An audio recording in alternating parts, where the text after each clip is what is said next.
Welcome dear students, this lecture is based on cytoplasm. Cytoplasm is nothing but ground matrix of the cell. It is also called cytosol. So just have a look at the details of cytoplasm. Cytoplasm is called ground substance of the cell. It is ground substance, also abbreviated as cytosol. So we should understand the concept of cytoplasm as it consists of cytosol plus cell organelles. Okay, cytosol plus cell organelles. So there is a ground matrix called cytosol having some cell organelles which are nothing but the compartments of cell having different sort of functions. Okay, तो आप देख सकते हो cell में जो cytoplasm होता है ground matrix होती है, अ kind of jelly like substance, but it is not a static one. It shows a continuous streaming movement inside the cell and that movement of cytoplasm is called cyclosis. ठीक है, उसको क्या कहना है आपने? Cyclosis. So what is cyclosis? Cyclosis is nothing but streaming movement of cytoplasm, right? So that is the streaming movement of cytoplasm that continuously occurs within the cell for the sake of, we can say, transport. Okay, substances are transported across the cell or within cell with the help of streaming movement of cytoplasm called cyclosis. Very important. Okay, so cytoplasm basically consists of cytosol and cell organelles. So cytosol include various materials, like we can say cytosol consists of various types of material including water and different ingredients like proteins, maybe enzymes, a lot of minerals, various types of acids, okay, various types of salts, various types of waste products, okay, and essential substances as well, right? All these are preserved in cytosol. So cytosol act as a supporting substance, right, for different types of metabolic processes occurring in the cell. तो cell में जितने biochemical interactions होते हैं, सारे metabolic processes, उसके लिए जो भी मटेरियल चाहिए होता है, जैसे कि वाटर, जैसे कि minerals, enzymes, coenzymes, cofactor, everything is going to supply by cytosol. So it is a kind of a great reservoir for different cell organelles, of course. And here the cell organelles include various types of cell organelles may be there in the cell, including nucleus, endoplasmic reticulum, Golgi apparatus, mitochondria, different types of plastids if it is plant cell, okay, then ribosome, peroxisome, glyoxysomes and many other inclusion bodies as well. Okay, तो cell में बहुत सारे cell organelles होते हैं और उनका अपना एक यूनिक फंक्शन होता है जिसको हम सिक्वेंशियली वन बाय वन समझेंगे. Okay, so what should be the function of cytoplasm and what is it? So cytoplasm is nothing but granular matrix of the cell and it is nothing but a reservoir having all these things. Okay, so cytosol is the liquid part of the cytoplasm. On the other hand, it shows some membrane bound organelles including mitochondria, chloroplast and different other cell organelles like endoplasmic reticulum and Golgi apparatus. Ribosome as well, ठीक है ना, ये भी काफी important cell organelles होते हैं जो हम वन बाय वन सिक्वेंशियली इसको समझेंगे right here. But before that we should start from endoplasmic reticulum. ठीक है ना, तो हम समझते हैं content from endoplasmic reticulum. But in cytoplasm there is endomembrane system. In cytoplasm there is endomembrane system produced by different types of lamellae or tubular structures. So ये endomembrane system होता क्या है सेल में, इसको देख लो. endomembrane system is produced by, यहाँ पे देखिए न्यूक्लियर मेम्ब्रेन होता है, न्यूक्लियर मेम्ब्रेन, ठीक है, इसको कंटिन्यूस होता है एंडोप्लाज्मिक रेटिकुलम और उससे एसोसिएट होते हैं गोल्गी कॉम्प्लेक्स. ठीक है ना, endomembrane system is produced by nuclear membrane, then membrane of endoplasmic reticulums, different type के इसमें lamellae होते हैं और ये गोल्गियन lamellis होते हैं बहुत सारे. ठीक है, और ये एसोसिएट करते हैं with other tubular structures, other vesicles and vacuoles, vesicles plus vacuoles. Okay, so endomembrane system of a cell consists of nuclear membrane, endoplasmic reticulum, Golgi apparatus, Golgi complex आप कह सकते हो, इन दोनों के वेसिकल्स और वैक्यूल्स, ये सब मिलके बनाते हैं एक खास एंडोमेम्ब्रेन सिस्टम जो बेसिकली स्टोरेज, ट्रांसपोर्ट इस तरह का काम करता है, राइट। ये भी आप याद रख सकते हो। और नॉन मेम्ब्रेनस मटेरियल इसमें हमने इंक्लूड नहीं किया है, इसको सबको मेम्ब्रेन रहता है, ठीक। और डबल मेम्ब्रेनस कुछ सेल ऑर्गेनेल है जैसे कि माइटोकॉन्ड्रिया, क्लोरोप्लास्ट, वो एंडोमेम्ब्रेन सिस्टम के पार्टिसिपेंट्स नहीं होते हैं, they have some different sort of functions, ठीक है। जैसे कि क्लोरोप्लास्ट ये फूड प्रिपेयर करेगा बाय फोटोसिंथेसिस, और माइटोकॉन्ड्रिया ये एनर्जी प्रोड्यूस करेगा by respiration, power house of cell आप कह सकते हो। So we have the title here endoplasmic reticulum, ठीक है। एंडोप्लाज्मिक रेडिक्यूलम यही हमारा टाइटल है। What is this endoplasmic reticulum? So these are nothing but membranous tubules or sacs found in cytoplasm, ठीक है। तो साइटोप्लाज्म में आपको इंटरकनेक्टेड लैमेली दिखाई देंगे और वो एक खास कॉम्प्लेक्स नेटवर्क बनाते हैं जिसको आप कह सकते हो एंडोप्लाज्मिक रेडिक्युलम। एंडो मीन्स आतमध्ये, प्लाझ्माच्या, ठीक आहे ना, सेलचा जो प्लाझ्मा आहे त्याच्या आतमध्ये एंडोप्लाज्मिक, आणि रेटिक्युलम मीन्स आपण समजू शकतो it is a kind of network, ठीक आहे। तर हे जे नाव दिलेलं आहे endoplasm रेडिक्युलम, it is simply designed for great interconnected lamellae found within the cytoplasm. Okay, so these systems, network like connections, are of two different types, rough as well as smooth. Okay, तो rough और smooth ये क्या होता है इसको हम समझ लेते हैं और इनके functions. So let us discuss one by one. Endoplasmic reticulum found in cytoplasm, and rough endoplasmic reticulum and smooth endoplasmic reticulum. These are two different categories of endoplasmic reticulum. Rough in the sense they are characterized by presence of specialized bodies, granules or them, and those are nothing but ribosomes. Suppose this one is the nuclear membrane, ठीक है। अगर इसको आप nuclear membrane बना दो like this, ये nuclear membrane. So here along with nuclear membrane there is presence of endoplasmic reticulum continuous with this. Look at this, याला बघा, आणि हे तुम्हाला कळेल की कंटिन्युअस आहे with respect to nuclear membrane, and that is up to endoplasmic reticulum, हे continuous असणार अप टू प्लाज्मा मेम्ब्रेन, ठीक है। ऐसे इंटरकनेक्टेड लैमेली आप दिखा सकते हो up to plasma membrane. So if they are coated by ribosomes, then it is called rough endoplasmic reticulum, okay.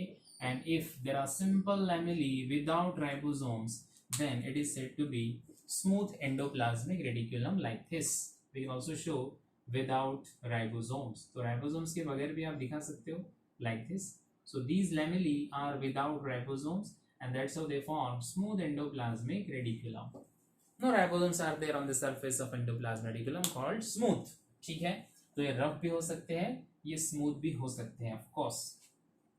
तो इनके फंक्शंस भी थोड़े वेरी करते हैं, जैसे कि रफ एंडोप्लाज्मिक रेटिकुलम में आपने देखा इस पे राइबोसोम्स होते हैं। When endoplasmic reticulum is coated by ribosomes it is called rough, and without ribosome it is called smooth endoplasmic reticulum. What it, अब ये जो राइबोसोम है जिनका नाम रफ होता है, इनका स्पेसिफिक फंक्शन है that is protein synthesis.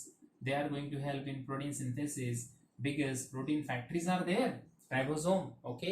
On the other hand, smooth endoplasmic reticulum is going to help in multiple functions like lipid synthesis. यहाँ पे lipid synthesis होगा, ठीक है। साथ में आप देख सकते हो यहाँ पे different type का secretion किया जाएगा, ठीक है। secretory vesicles इसके हो सकते हैं। साथ में आप देखिए detoxification में भी ये रोल प्ले करेगा, detoxification, ओके। जैसे कि लिपिड सिंथेसिस है तो ये आप देख सकते हो एड्रेनल कॉर्टेक्स है, एड्रेनल ग्लैंड जो है या फिर टेस्टिस है, ओवरीज है, इनमें सेक्रेटरी फंक्शन रोल प्ले करता है। और सिंथेसिस का, लिपिड सिंथेसिस, बहुत सारे स्टेरॉइड हार्मोन्स आते हैं वहां से, लिपिड डेरिवेटिव्स होते हैं, right. Detoxification of toxic substances and specially storage of calcium ions, storage of calcium ions as well. तो कैल्शियम आयंस का स्टोरेज भी होता है वहाँ पे। टॉक्सिक सब्सटेंसेस को डिटॉक्सिफाई, इनसोल्युबल को सोल्युबल बनाया जाता है ऑफ कोर्स। और लिपिड सिंथेसिस जैसे कि एड्रेनल ग्लैंड में, टेस्टिस में, ओवरीज में जो स्टेरॉइड हार्मोन सिक्रेशन का एबिलिटी है, that is due to the lipid secretory function of smooth endoplasmic reticulum. rather than this they are going to produce some other functions as well. It means cell organelle as well. तो ये cell organelles भी form करते हैं. Okay, endoplasmic reticulum also form some cell organelles like lysosome. Formation of cell organelles like lysosomes. तो ये भी बनाते हैं lysosomes. Okay, very important function lysosomes. इसी तरह इनका काम आप लिख सकते हो. They store protein, lipids and pigments. Proteins, lipids और साथ में बहुत सारे पिगमेंट्स ये स्टोर करते हैं. कैल्शियम आयंस भी, आयंस लाइक कैल्शियम आयंस. तो ये भी तो फंक्शन कहलाएगा इसका. ठीक है ना. ये डिटॉक्सिफाई भी करता है, ये स्टोरेज भी करता है, ये सिंथेसिस भी करता है प्रोटीन और लिपिड का, साथ में उसका स्टोरेज भी रखता है. But similarly it is also going to help in, we can say its extra function is supporting skeletal system. तो एंडोप्लाज्मिक रेटिकुलम का और एक काम इंपॉर्टेंट वो है इसका supportive function. Okay, it provide support to the cell, internal support. Okay, mechanical support to the cell. Because आपने देखा न्यूक्लियर मेम्ब्रेन से ये कंटिन्यूअसली सेल मेम्ब्रेन तक होते हैं, from nuclear membrane up to the cell membrane. So that's why it provide a kind of skeletal support to the cell. तो इसका काम हो गया सपोर्ट, इसका काम हो गया स्टोरेज, सिंथेसिस, डिटॉक्सिफिकेशन. ठीक है ना. ये बहुत सारे मल्टीपर्पज काम करता है और ये सेल में आपको मिलेगा in different forms. Okay, so endoplasmic reticulum में फाउंड इन ट्यूब्यूलर फॉर्म. तो ट्यूब्यूल्स के फॉर्म में भी मिलता है. और इस तरह के जो सैक्स आपने अभी देखे हैं, ठीक है, these sac like structures, bag like structures, they are actually called cisternae. ठीक है, इन सब का नाम सिस्टर्नी होता है. So they are called cisternae, right, having lot of space called lumen. इसके अंदर एक जगह है ल्यूमेन जिसमें कि स्टोरेज होता है.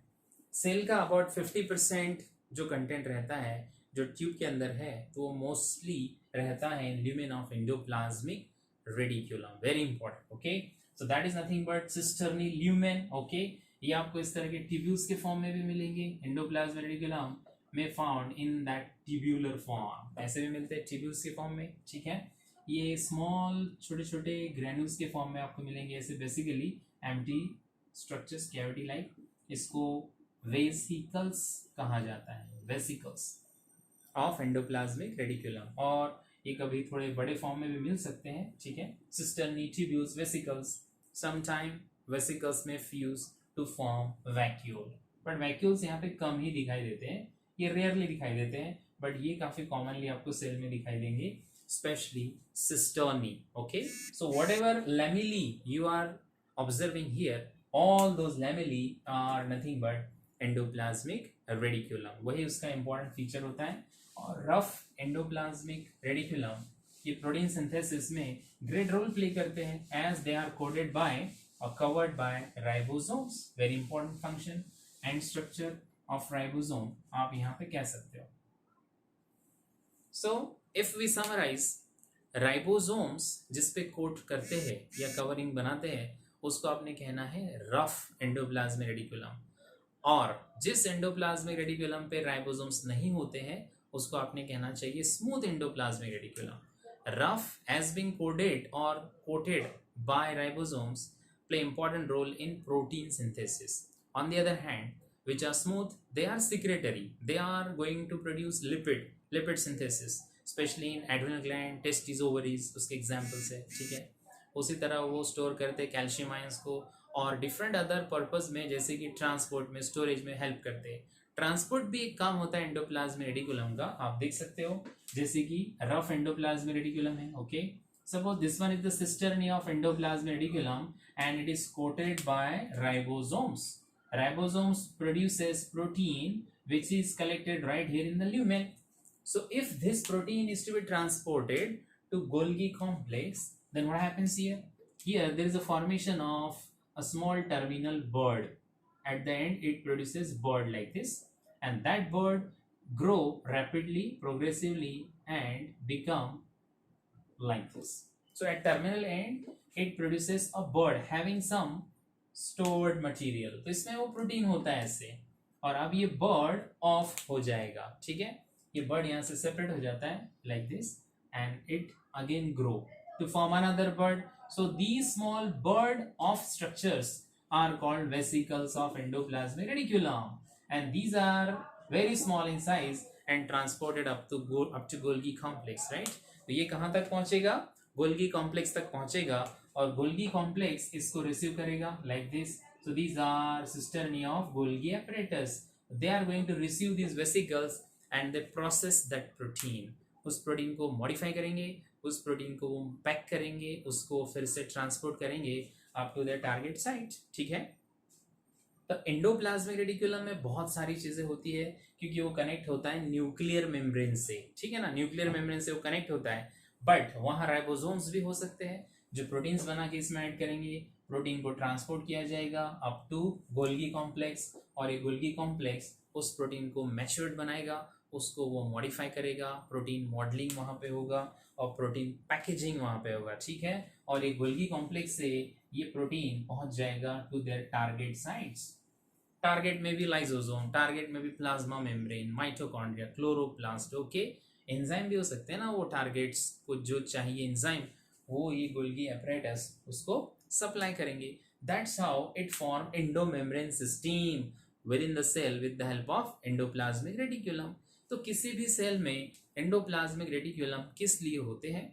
तो एक तो सपोर्ट ऑफर करते हैं, दूसरा आपने देखा उससे सिंथेसिस होता है प्रोटीन लिपिड. ओके. और वो सारी चीज़ें स्टोर भी रहती है, ट्रांसपोर्ट भी होती है bye such small birds called vesicles.